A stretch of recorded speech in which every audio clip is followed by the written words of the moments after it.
आणि महापालिकेपाठोपाठ सोलापूर जिल्हा परिषद आणि पंचायत समितीच्या निवडणुकीमध्ये काँग्रेसला मोठा धक्का बसलाय। खासदार प्रणिती शिंदे यांच्या नेतृत्वामध्ये जिल्हा परिषदेच्या 18 जागांवरती काँग्रेसने आपले उमेदवार दिलेले होते। मात्र जिल्हा परिषदेच्या एकही जागेवरती काँग्रेसला विजय मिळवता आला नाही। शिवाय पंचायत समितीच्या 136 पैकी एकही जागा ही काँग्रेसला जिंकता आली नाही।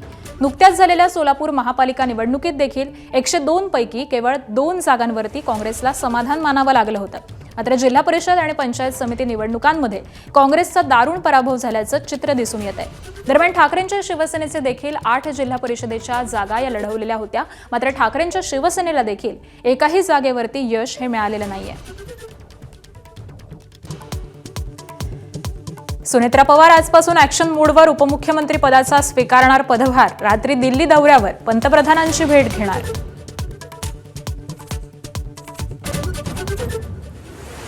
सुनेत्रा पवार या आज स्वीकारणार पदभार। पहिल्यांदाच मंत्रिमंडळ बैठकीसाठी असतील उपस्थित। त्याआधी सिद्धिविनायकाचं दर्शन घेऊन चैत्यभूमीवर बाबासाहेब आंबेडकरांना करणार अभिवादन।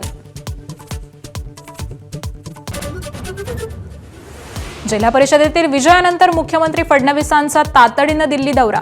गृहमंत्री अमित शहा यांची रात्रीच भेट घेतल्याची माहिती। राष्ट्रवादी विलीनीकरणावर दिल्लीत खलबत झाल्याची माहिती। चंद्रपुरातल्या सत्ता नाट्याचा आज शेवटचा अंक। महापौर पदाची निवडणूक आज होणार। काँग्रेस भाजप ठाकरे गटापैकी कोणाची समीकरणं जुळणार याची उत्कंठा शिगेला।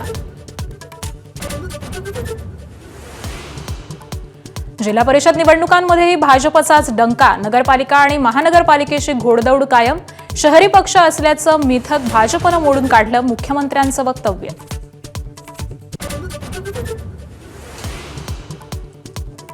सातारा जिल्हा परिषदेत त्रिशंकू कौल। भाजपला दूर ठेवण्यासाठी शिवसेना आणि राष्ट्रवादी एकत्र येण्याची शक्यता।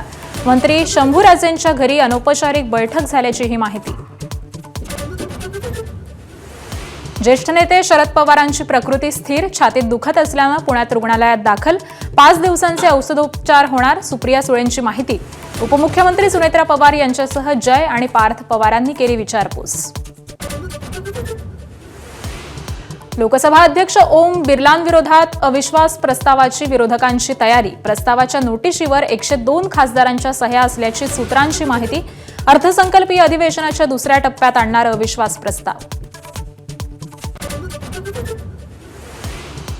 राज्य शिक्षण मंडळाची 12वीची परीक्षा आजपासून। 9 शिक्षण मंडळांमध्ये 15,32,000 विद्यार्थी बसत आहेत। कॉपी रोखण्यासाठी ड्रोन सीसीटीव्हीचा वापर। केंद्राच्या परिसरातले झेरॉक्स सेंटर बंद ठेवणार।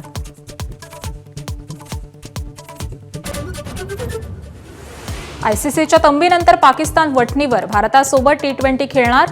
रविवारी कोलंबोत रंगणार सामना।